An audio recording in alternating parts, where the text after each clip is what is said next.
Vettel veered into Hamilton behind the safety car during the Azerbaijan Grand Prix in June, having felt his title rival had brake-tested him. His actions earned Vettel a 10-second stop-go penalty and an FIA investigation into his behavior, though he escaped further sanction. Reflecting on the events of the season in an exclusive interview with Autosport, Vettel said what happened in Baku felt much worse for him than the crash in Singapore recently, even though the Azerbaijan incident was ultimately not as costly for the championship. "I think Baku was worse," said Vettel. "I felt I let the team down, because something that I did obviously cost a race win potentially. Singapore, to be honest, the way I look at it, it's racing and it happens. Obviously it is extremely unfortunate, but I don't know how many start crashes there have been in the past and there will be in the future. If you happen to be inside them, it always sucks. There is no better way to describe it. Did it come in a good time? No. Is there any ever a good time for this to happen? Probably not.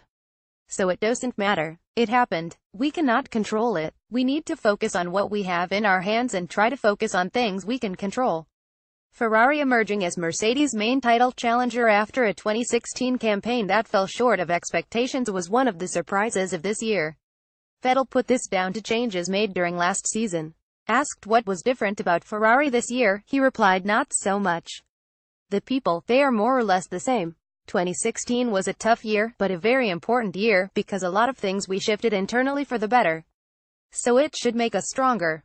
Obviously this year gave us the chance with new rules and so on to come up with a new car and we used our chance, but you can see, we are not entirely happy, because we want to win altogether. I still think that there is a lot to do still. I don't mean that there is still a lot of changes necessary in terms of we need to change the people, because that is what people normally think when you talk about changes. You need to change the people. No. Sometimes you need maybe to make some small adjustments with the same people, and it works much better. So I think the potential is there in Ferrari, the people are there, talent is there. And it's about us, all of us trying to work together and make it happen."